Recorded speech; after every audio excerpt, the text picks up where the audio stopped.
لبيك اللهم لبيك لبيك لا شريك لك لبيك إن الحمد والنعمة لك والملك لا شريك لك. میٹھے پیارے اسلامی بھائیوں، اب وقت ہوا ہے احرام کی نیت کرنے کا۔ حج کی 3 اقسام ہیں: حج قران، حج تمتع اور حج افراد۔ اگر آپ حج قران کر رہے ہیں تو آپ نے اب نیت کرنی ہے عمرے اور حج دونوں کی۔ اللهم إني أريد العمرة والحج فيسرهما لي وتقبلهما مني. نويت العمرة والحج وأحرمت بهما مخلصا لله تعالى.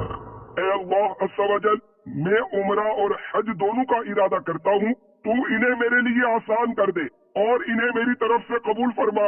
میں نے عمرہ اور حج دونوں کی نیت کی اور خالصتاً اللہ عز و جل کے لیے ان دونوں کا احرام باندھا۔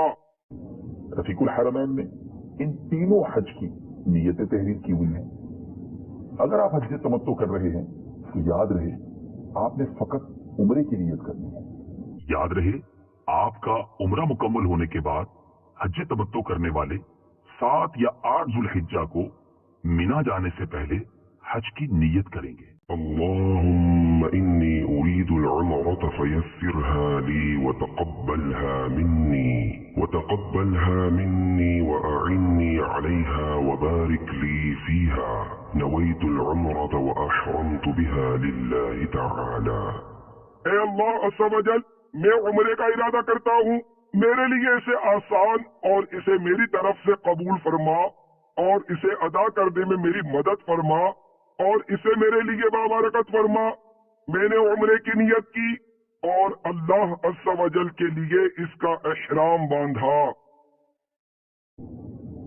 اور اگر آپ حج افراد کر رہے ہیں تو آپ نے حج کی نیت کرنی ہے۔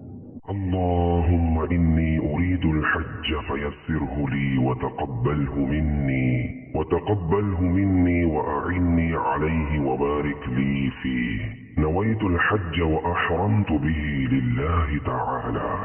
اے اللہ عز و جل، میں حج کا ارادہ کرتا ہوں، اس کو تو میرے لیے آسان کر دے اور اسے مجھ سے قبول فرما اور اس میں میری مدد فرما اور اسے میرے لیے بابرکت فرما۔ میں نے حج کی نیت کی اور اللہ عز و جل کے لیے اس کا احرام باندھا۔ میرے میٹھے پیارے اسلامی بھائیوں، خواہ عمرے کی نیت کریں یا حج کی یا حج قران کی، تینوں صورتوں میں نیت کے بعد کم از کم 1 بار لبیک کہنا ضروری ہے اور 3 بار کہنا افضل ہے۔ لبیک یہ ہے: لبیک اللہم لبیک لبیک لا شریک لک لبیک ان الحمد والنعمت لک والملک لا شریک لک لبیک اللہم لبیک لبیک لا شریک لک لبیک ان الحمد والنعمت لک والملک لا شریک لک۔ 3 بار لبیک پڑھنے کے بعد اب یہ وقت ہے دعا کا۔ نبی پاک علیہ السلام کا فرمان ہے، جب لبیک کہنے والا لبیک کہتا ہے تو اسے خوشخبری دی جاتی ہے۔ عرض کی گئی، یا رسول اللہ صلی اللہ تعالی علیہ وسلم، کیا جنت کی خوشخبری دی جاتی ہے؟ ارشاد فرمایا، ہاں۔ اے میرے میٹھے اور پیارے اسلامی بھائیوں، اب لبیک پڑھ چکے تو خوب دعا کیجیے۔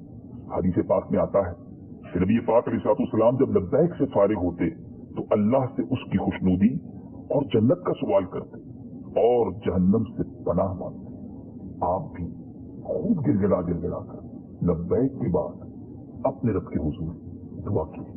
یا خدا تجھ سے میری دعا ہے، یا خدا تجھ سے میری دعا ہے، یا خدا تجھ سے میری دعا۔ یاد رہے کہ اب احرام احرام کی پابندیاں شروع ہو چکی ہیں۔ اب پاکستان کے شہر باب المدینہ کراچی سے اگر آپ جدہ شریف جا رہے ہیں تقریباً 4 گھنٹے کا سفر ہے۔ اب آپ آرام سے بیٹھیے، نگاہوں کی حفاظت بھی کیجیے، مگر چند احتیاطیں جہاز میں بھی ضروری ہیں۔ عموماً جب جہاز میں کھانا پیش کیا جاتا ہے تو اس میں ایک ایسا ٹشو پیپر بھی ہوتا ہے جس میں پرفیوم لگا ہوتا ہے، خوشبو لگی ہوتی ہے۔ اب چونکہ ہماری احرام کی پابندیاں شروع ہو چکی ہیں ہم نے پرفیوم والا ٹشو استعمال نہیں کرنا۔ اسی طرح میرے میٹھے اسلامی بھائیوں، پورا سفر گزارے کیسے؟ اب آپ کا سب سے افضل وظیفہ لبیک ہے۔ راستے بھر لبیک کی تکرار کیجیے۔ ذرا باہر دیکھیے تو صحیح، قدرت کے کیسے نظارے ہیں، ہزاروں فٹ کی بلندی پر یہ بادلوں کے مناظر، یہ آسمان کا اتنا نظر آنا، یقیناً یہ اللہ کی قدرت کے نظارے ہیں۔ ان نظاروں کو دیکھ کر بھی سبحان اللہ و بحمدہ، سبحان اللہ العظیم پڑھتے چلے جائیے، اللہ کا ذکر کیجیے۔ میرا مشورہ ہے کہ جہاز کے سفر میں رفیق الحرمین جتنا ہو سکے مطالعہ کر لیجیے، آپ کو بڑا فائدہ دے۔ لبيك اللهم لبيك لبيك لبيك إن الحمد